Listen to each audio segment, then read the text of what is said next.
जे data analyst म्हणून काम करत आहेत त्यांनी थोडंसं डेटा इंजिनिअरिंग साईडला जायचं असतं असं मी बऱ्याच वेळा म्हणतो.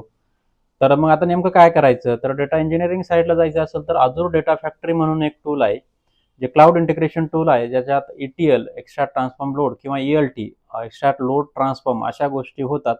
आणि हे क्लाउड टूल असल्यामुळं याच्यात तुम्ही तुमचं स्किल इम्प्रूव्ह करू शकतात किंवा बिल्ड करू शकता. आणि याचा नक्कीच तुम्हाला तुम्ही जेव्हा पुढच्या रोलमध्ये जॉब सर्च करताय किंवा तुम्हाला पुढे ज्या काही अपॉर्च्युनिटी पाहिजे त्यासाठी तुम्हाला याचा फायदा होऊ शकतो. आता Azure डेटा फॅक्टरी टूलमध्ये नेमकं काय करता येईल, एक बिझनेस सिनेरिओ देतो किंवा एखादं एक्झाम्पल म्हणता येईल, की जिथे काय होईल की एखादं गेमिंगचा प्लॅटफॉर्म आहे आणि तिथे भरपूर युजर्स आहेत, ते गेम असं यूज करतायत आणि त्याचा लॉग जो आहे तो लॉग जनरेट होतोय एव्हरी सेकंड्सला किंवा एव्हरी मिनिटला, जिथे आणि एखाद्या प्लॅटफॉर्ममध्ये तो कुठेतरी सेव्ह होतोय. आता हा लॉग घेऊन एखादी गेमिंगची जी कंपनी ज्यांनी हा गेम डेव्हलप केलाय त्यांना काय करायचं की हा गेमचा परफॉर्मन्स कसा आहे, कोणते कस्टमर्स काय कसा यूज करतायत, कोणत्या लेवलवरती जास्त वेळ स्टक राहत आहेत किंवा तिथं प्ले करण्यासाठी त्यांना वेळ लागतोय. अशा पद्धतीचं जे काही इन्साइट्स आहे किंवा कस्टमरचं बिहेवियर, त्यांना कोणती लेवल आवडलेली आहे गेममध्ये.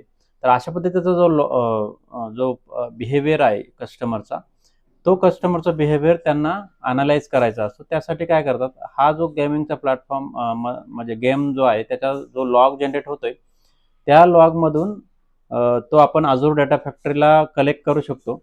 आणि Azure डेटा फॅक्टरी कनेक्ट केल्यानंतर त्याच्यावरती आपण वेगवेगळे ऑपरेशन्स परफॉर्म करून त्याच्यातून जे आपल्याला इन्साइट्स पाहिजे ते आपण घेऊ शकतो. म्हणजे डेटा वेगवेगळ्या सोर्सेसमधून कलेक्ट करणे आणि त्याच्यावर प्रोसेसिंग करणे, क्लिनिंग करणे, वगैरे ट्रान्सफॉर्मेशन करणे आणि त्यानंतर तो अॅनालिटिक्सच्या टूलला आपण लोड करून देऊ शकतो, जिथे की डॅशबोर्ड्स वगैरे बनले जातात आणि तिथे मग व्यवस्थित व्हिज्युअलायझेशन्स वगैरे बनवून वेगवेगळे इन्साइट्स भेटू शकतात.